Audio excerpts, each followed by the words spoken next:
In Galatians chapter 5, Paul is coming to the heart of his concern, and he expresses it boldly.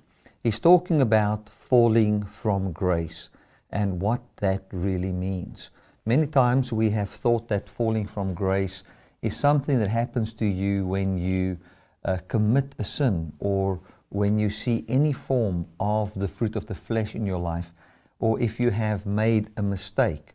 We have thought that that is now falling from grace. And the whole concept of falling from grace was really something that did bring a lot of fear to the heart of many people in the church, in the modern church.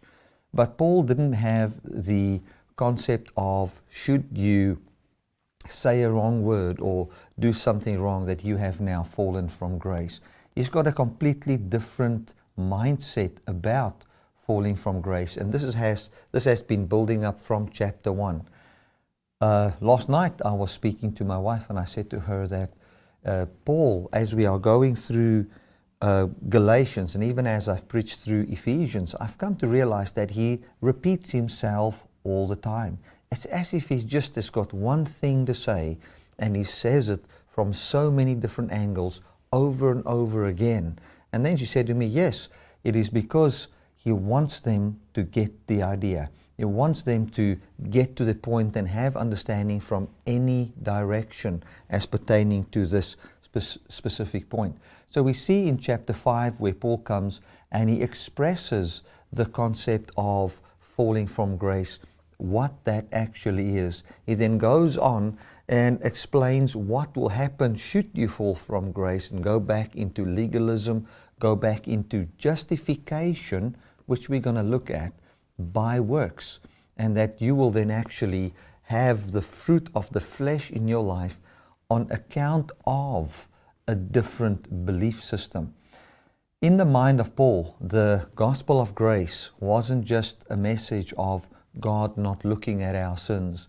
It was actually a message of God gracing us with a brand new life. And now, since God has brought a new creation forth in the earth in the resurrection of Jesus, that by the Spirit that then raised Jesus from the dead, that we can have a brand new life.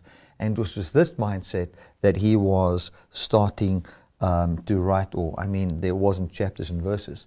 I would say then start to write chapter 5, but this part of the letter where he comes in and he wants them to continue in a certain freedom.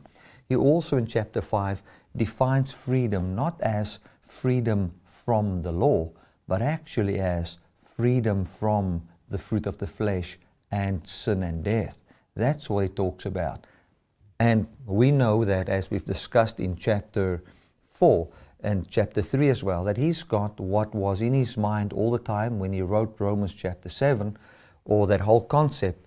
It is said that Galatians is the oldest writing in the New Testament, so we can't say that when he wrote Romans 7, but the concept that was in his mind when he wrote Romans 7 was also in his mind in Galatians here, and we see it clearly, and that is the mindset that through the law is the experiential knowledge of sin.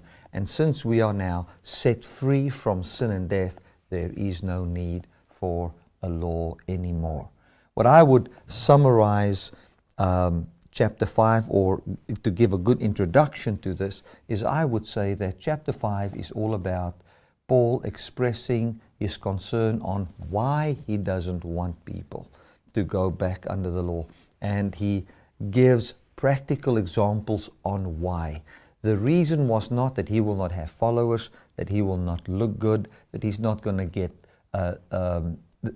financial reasons, pride reasons. None of those things are the reasons. The true reason that Paul is after here is these people are going to partake again of a system and a life which cannot bring life, which brings forth and manifests the power of sin, and also then manifests and leads not unto life, but unto death. The reason why the people of the old were not successful in making use of the law was because they used the law in a wrong way. They didn't use it lawfully. One can use the law as long as what you do it lawfully, meaning inside the parameter wherein the law was placed there. And the law was placed there for a few reasons. The first one definitely is to show man his inability. But the law was also there to prophesy unto Christ. So as it shows us our inability, it also points us and shows to us that by the flesh there is no justification, and the only justification is by Christ. It's with this mindset that chapter 5 should be seen, and Paul expresses not from a point of, well, if you don't do what I say, you're going to go to hell, or something like that. Paul doesn't have a heaven and hell concept in his mind when he expresses falling from grace. What he's got in mind is experiential knowledge of the life that God has promised for everyone. That is the introduction to Galatians chapter 5.